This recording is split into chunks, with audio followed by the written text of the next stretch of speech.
السلام علیکم ورحمۃ اللہ وبرکاتہ نحمدہ ونصلی ونسلم علی رسولہ الکریم وعلی آلہ واصحابہ اجمعین اما بعد فاعوذ باللہ من الشیطان الرجیم بسم اللہ الرحمن الرحیم وذکرہم بایام اللہ صدق اللہ مولانا العظیم۔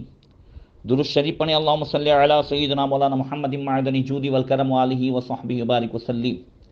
محترم سامعین، آج تاجدار ماریرا حضور سیدنا احسن العلماء حضرت علامہ حافظ و قاری سید مصطفیٰ حیدر حسن علیہ رحمت الرضوان کی عرس کا دن ہے۔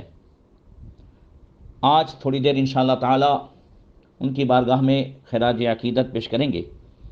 اللہ تعالی حضور احسن العلماء کے فیضان سے مالا مال فرمائیں۔ سرکار حضور امین ملت حضور سرکار سید رفیق ملت سید نجیم میاں صاحب قبلہ، حضور اشرف ملت اور حضرت سید افضل میاں صاحب قبلہ دامت برکاتہم القدسیہ کے والد ماجد، حضور احسن العلماء رحمۃ اللہ تعالی علیہ، اہل سنت کے اس عظیم محسن کا نام ہے جنہوں نے صرف عوام ہی نہیں، علماء کی بھی جنہوں نے صدارت فرمائی، اور اس زمانے میں مفتیان کرام، علماء ذوی الاحترام جنہیں اپنا مرجع مانتے تھے، وہ مرجع خلائق بھی تھے اور مرجع علماء بھی تھے۔ آئیے پہلے چند اشعار پیش کرتا ہوں کہ آنکھوں میں بس گئی ہے صورت حسن میاں کی، دل میں سما گئی ہے الفت حسن میاں کی۔ اس فقیر نے بھی حضرت کی زیارت کی ہے، اور صرف زیارت ہی نہیں، ان کی وہ پاکیزہ مہمان نوازی سے بھی لطف اٹھایا ہے۔ سماعت کریں اہل سنن پہ ہر دم رحمت حسن میاں کی، اور دین کے دشمنوں پر شدت حسن میاں کی۔ اچھے میاں کی صورت حسن میاں کی، نوری میاں کی طلعت رنگت حسن میاں کی۔ جود و کرم، سخاوت، مذہب پہ استقامت، ان تین سے بنی تھی سیرت حسن میاں کی۔ ہونٹوں پہ وہ تبسم، آنکھوں میں وہ محبت، کیسے مرید بھولیں چاہت حسن میاں کی۔ وہ ماہ آسماں تھے، مسرو گلستاں تھے، روشن جبیں والی قامت حسن میاں کی۔ اور اللہ اور نبی کے فضل و کرم کے صدقے ہم سب حسن میاں کے، جنت حسن میاں کی۔ چہرے کو نم کیا پھر اللہ کو پکارا، سنت کا آئینہ تھی رحلت حسن میاں کی۔ حضرت امین و افضل، نظمی، نجیب و اشرف، ان سب پہ کس قدر تھی شفقت حسن میاں کی۔ سارے مرید اپنے دل میں یہ سوچتے ہیں ہم کو ملی ہے زیادہ چاہت حسن میاں کی۔ علماء دین و ملت توقیر ان سے پاتے، اور سب مرید پاتے الفت حسن میاں کی۔ قبل از وصال بھی وہ بیٹوں سے کہہ رہے تھے احمد رضا سے جو تھی الفت حسن میاں کی۔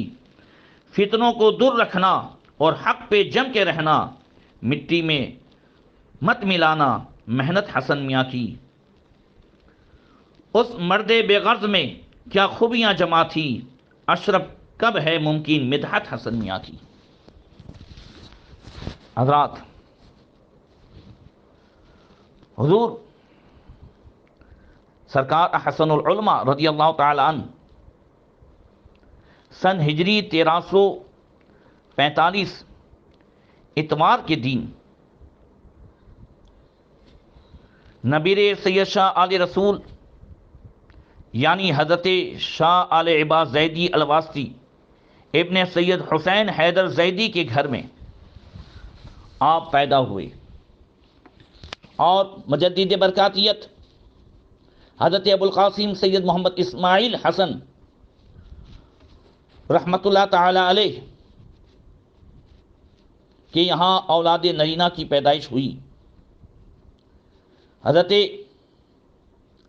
سید اسماعیل حسن ابو القاسم مجدد برکاتیت رضی اللہ تعالیٰ عنہ کے حضور احسن العلماء نواسے ہیں. آپ کی صاحبزادی حضرت سیدہ شہر بانو صاحبہ کہ آپ صاحبزادے ہیں. جب حضور احسن العلماء رضی اللہ تعالیٰ عنہ کی ولادت ہوئی، آپ کی ہمشیرہ فرماتی ہیں کہ حضور احسن العلماء جب پیدا ہوئے تو سر سے پاؤں تک ایک قدرتی غلاف میں لپٹے ہوئے پیدا ہوئے تھے، اور اس غلاف کے اوپری حصے پر تاج کی شکل بنی ہوئی تھی. میں نے بزرگوں سے سنا ہے کہ لاکھوں میں کوئی ایک بچہ ایسا پیدا ہوتا ہے. اور آپ کی ہمشیرہ فرماتی ہیں کہ دایا نے زمین پر ہاتھ مار کر اپنا لاک کا کڑا توڑا اور اس کی نوک سے غلاف کو دور کیا. جیسے ہی غلاف کو کاٹا ایسا لگا کہ اس نیم تاریک اقامتی حصے میں ایک اجالا سا پھیل گیا ہو. آپ کا چہرہ مہر درخشاں اور ماہ تابہ کی طرح روشن تھا. حضور حسن العلماء رضی اللہ تعالیٰ عنہ پیدا ہوئے تب سے اسلامی کیلنڈر کے حساب سے آپ نے 71 برس تک اپنی روشنی سے خانقاہ برکاتیہ اور ان کے مریدین، متعلقین، معتقدین کے دلوں کو منور کیا. اور اس ماہ تابہ نے اپنی ٹھنڈی ٹھنڈی دل خوش کن چمک سے ہر اس شخص کو راحت دی جس نے ایک لمحے کے لیے بھی ان کا چہرہ دیکھا ہو. حضور حسن العلماء کی پیدائش پر ان کے نانا حضرت سید شاہ اسماعیل حسن شاہ جی میاں رحمۃ اللہ تعالی علیہ نے بہت خوشیاں منائی، اور آپ کے دادا حضرت سید شاہ حسین حیدر زیدی رضی اللہ تعالیٰ عنہ جو حضرت شاہ علی رسول احمدی رضی اللہ تعالیٰ عنہ کے خلیفہ ہیں، انہوں نے سد شکر ادا کیا. حضور حسن العلماء رحمۃ اللہ تعالی علیہ اور آپ کے بھائی، بڑے بھائی حضور سید العلماء سید آل مصطفیٰ سید میاں رحمۃ اللہ تعالی علیہ، یہ دونوں حضرت شاہ جی میاں رحمۃ اللہ تعالی علیہ کی مرید ہیں اپنے نانا کی. بات یہ ہوئی تھی کہ حضرت سید العلماء سید شاہ آل مصطفیٰ رحمۃ اللہ تعالی علیہ نے اپنے والد ماجد حضرت سید شاہ آل عبا رحمۃ اللہ تعالی علیہ کو حیدرآباد خط لکھا. آپ کے والد ماجد ان دنوں حیدرآباد میں ملازمت کی غرض سے مقیم تھے. انہوں نے خط میں لکھا حضور سید العلماء نے کہ حضور سید شاہ ابو القاسم اسماعیل حسن شاہ جی میاں رحمۃ اللہ تعالی علیہ کی علالت بڑھ گئی ہے. ہم لوگ نابالغ ہیں، بیعت کے لیے آپ کی اجازت چاہتے ہیں. حیدرآباد سے وہ اجازت نامہ خط کی شکل میں آیا. وہ خط لے کر حضرت سید العلماء جن کی عمر اس وقت 12-13 سال کی تھی، حضور تاج العلماء آپ کے ماموں سید شاہ محمد میاں رحمۃ اللہ تعالی علیہ کے پاس آئے اور انہیں خط پڑھ کر سنایا. تاج العلماء دونوں بھائیوں اور دونوں بہنوں کو لے کر مجدد برکاتیت حضرت سید شاہ اسماعیل حسن شاہ جی میاں رحمۃ اللہ تعالی علیہ کے پاس پہنچے، جو اس وقت ہری کوٹھی کے اندرونی دالان میں جنوباً شمالاً آرام فرما رہے تھے. حضرت نے چاروں کو بیعت فرمایا اور حضور احسن العلماء رضی اللہ تعالیٰ عنہ کو اپنا خلیفہ بنا کر اعلان فرمایا کہ یہ میرا جانشین ہوگا. حضور احسن العلماء کی والدہ محترمہ نے عرض کی کہ بھیا حضور تاج العلماء موجود ہیں تو یہ کیسے آپ کے سجادہ نشین ہوں گے؟ فرمایا بیٹی، محمد میاں تاج العلماء میری نسل کے سجادہ نشین ہیں اور حسن میاں میری ذات کے سجادہ نشین ہیں. اور یہ بھی فرمایا کہ آل مصطفیٰ یعنی حضور سید العلماء تم حسن میاں کا رشک نہ کرنا، تم کو تمہارا حصہ بڑے گھر سے ملے گا. حضور اشرف ملت فرماتے ہیں کہ حضرت شاہ جی میاں رحمۃ اللہ تعالی علیہ کی چشم بصیرت کی یہ کرامت ہی تو تھی کہ انہوں نے دیکھ لیا تھا کہ حضور تاج العلماء کی اولاد زندہ نہ رہے گی، اور حضور حسن العلماء ان کی ذات کے سجادہ نشین بھی ہوں گے اور ان کی نسل کے بھی سجادہ نشین ہوں گے۔ اور ان کی چشم بصیرت نے یہ بھی دیکھ لیا تھا کہ آج سے 14 برس بعد حضور سید العلماء کو بڑے گھر یعنی سید شاہ مہدی حسن میاں رحمۃ اللہ تعالی علیہ کے گھر سے سجادگی ملے گی۔ اللہ اکبر۔ حضور حسن العلماء کا بچپن بھی بڑا نرالا تھا۔ بچپن میں حضور حسن العلماء کا یہ معمول تھا، چونکہ رات کو ان کی والدہ کو بہت پیاس لگتی تھی، اس لیے وہ ان کی پلنگ کی پٹی کے نیچے کنویں سے تازہ پانی کھینچ کر لوٹے میں رکھ کر اسے ڈھک دیتے اور لوٹے کی ٹونٹی میں کاغذ کی گلوری لگا دیتے تھے تاکہ کوئی کیڑا مکوڑا اندر نہ جا سکے۔ ان کی اس عادت پر ان کی والدہ ان کو بہت دعائیں دیتی اور یہ ساری ماں کی دعائیں قبول ہوئی۔ حضور حسن العلماء بچپن کے زمانے میں بھی کھیل سے دور رہے۔ آپ نے جب سے شعور پایا تب سے ہمیشہ عبادت، ریاضت اور اپنے اسباق کے پڑھنے میں، حفظ قرآن میں ہمیشہ مشغول رہتے تھے۔ حضور حسن العلماء رحمۃ اللہ تعالی علیہ آپ کی ہمشیرہ فرماتی ہیں کہ حضور حسن العلماء کو قرآن عظیم ان کی والدہ ماجدہ نے شروع کرایا تھا۔ 2.25 پارے آپ نے والدہ ماجدہ سے پڑھے، یہ بھی ہم سب کے لیے سبق ہے۔ آج ہمارے گھر میں عورتیں قرآن پڑھانا تو بہت دور کی بات ہے، قرآن پڑھنا بھی نہیں جانتی۔ جب وہ پڑھنا نہیں جانتی تو بچوں کے تعلق سے کیا معلومات کریں گی کہ بچوں نے کیا پڑھا ہے؟ یہی وجہ ہے کہ مسلسل گھر میں دینی تعلیم کا فقدان بڑھتا جا رہا ہے۔ دین سے دوری، تعلیمات سے دوری، اور اس میں زیادہ تر اس کے ذمہ دار ماں باپ ہیں۔ ہمارے جتنے بھی اسلاف و بزرگان دین گزرے، ان کے تربیت کے پیچھے جہاں ان کے اساتذہ کا حصہ ہے، وہیں ان کے گھر کے والدین اور گھر کے ماحول کا بھی حصہ ہے۔ حضور حسن العلماء نے 2.25 پارے والدہ ماجدہ سے پڑھے اور بعد میں ماریرا کے مشہور حافظ سلام الدین قریشی مرحوم سے قرآن عظیم حفظ کیا۔ ان کے انتقال کے بعد باقی حصہ حافظ عبد الرحمن عرف حافظ کلو صاحب مرحوم سے پڑھا۔ لگ بھگ 11 برس کی عمر میں حضور حسن العلماء حافظ قرآن ہو گئے، اور اس وقت آپ کے حفظ قرآن کی بڑی تقریب ہوئی۔ شیخ سیر سنت مظہر اعلی حضرت مولانا حشمت علی خان رحمۃ اللہ تعالی علیہ نے، جو آپ کے اساتذہ میں سے ہیں، اصرار کر کے اپنی طرف سے حضور حسن العلماء کو دولہا بنایا۔ دولہا بنے، سحرے گائے گئے اور خوب جو ہے رشتہ داروں کی دعوت ہوئی۔ یہ اسی حفظ قرآن کی برکت ہے کہ حضور حسن العلماء نے اپنی مقدس زندگی میں بے شمار محرابیں سنائی۔ بمبئی میں دور تاریخی کے دو جو ہے شبینے سنائے۔ اللہ اکبر۔ قرآن عظیم کی وہ برکت تھی کہ زندگی کے آخری دنوں میں کبھی دنیاوی معاملات میں کوئی بات بھول جاتے تھے، لیکن اللہ تعالیٰ کے فضل سے قرآن عظیم سینے میں جوں کا تو محفوظ تھا۔ حضور حسن العلماء صرف رمضان المبارک میں قرآن نہیں پڑھتے تھے، بلکہ ہمیشہ قرآن عظیم کی تلاوت فرماتے۔ تلاوت کرتے وقت قرآن عظیم تو سامنے ہوتا، لیکن وہ روانی کے ساتھ پڑھتے جاتے اور بعد میں کئی صفحات ایک ساتھ پلٹ دیتے۔ اللہ اکبر۔ اور پھر حضور حسن العلماء کی پڑھائی کا سلسلہ آگے بڑھا۔ ان کے اساتذہ کرام میں حضور تاج العلماء، حضور شیخ العلماء مولانا غلام جیلانی علیہ رحمہ، مفتی سندھ حضرت خلیل العلماء حضرت مولانا خلیل احمد صاحب قادری برکاتی، حضور شیخ سیر سنت جیسے جلیل القدر علماء آپ کی اساتذہ میں ہیں۔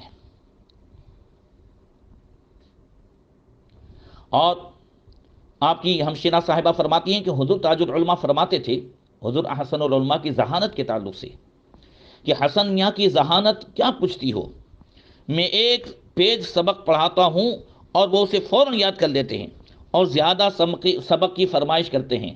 اللہ اکبر! استاذ بھی بے مثال تھے تو شاگرد بھی بے مثال تھے۔ حضور حسن العلماء رحمۃ اللہ تعالی علیہ نے اس کے بعد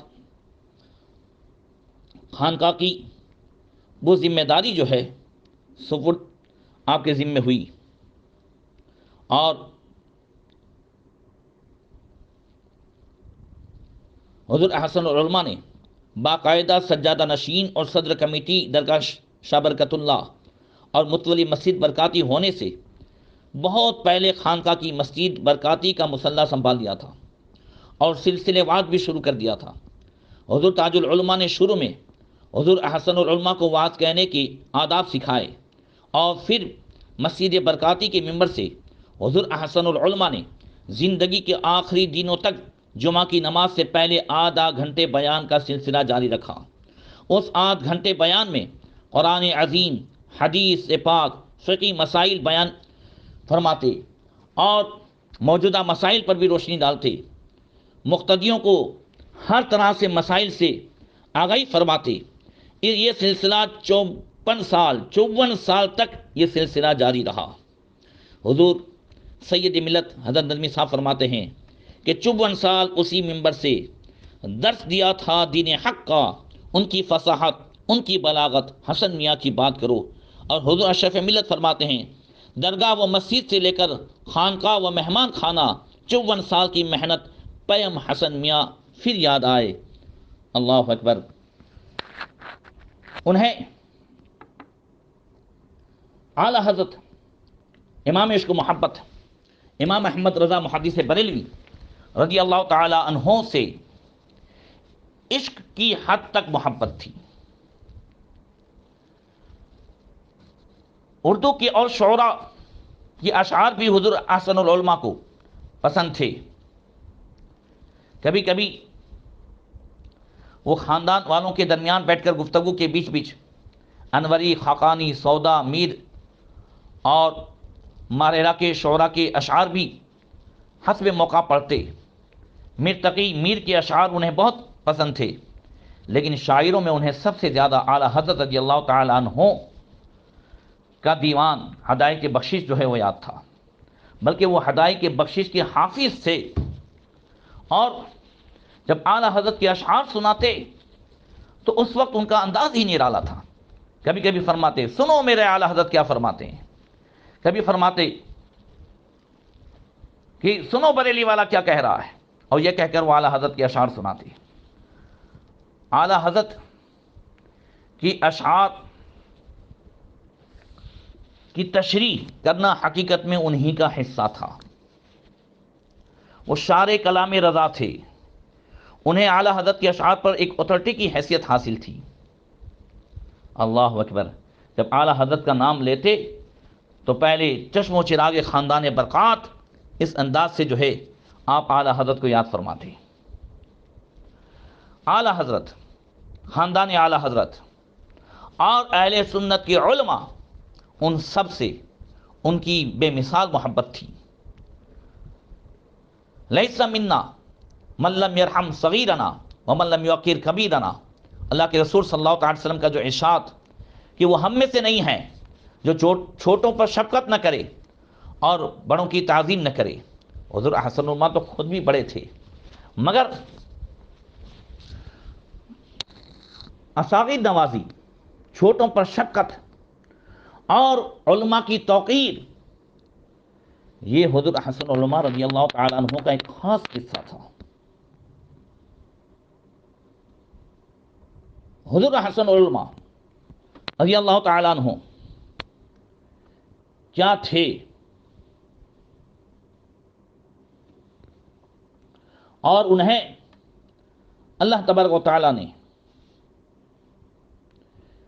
کن کن جو ہے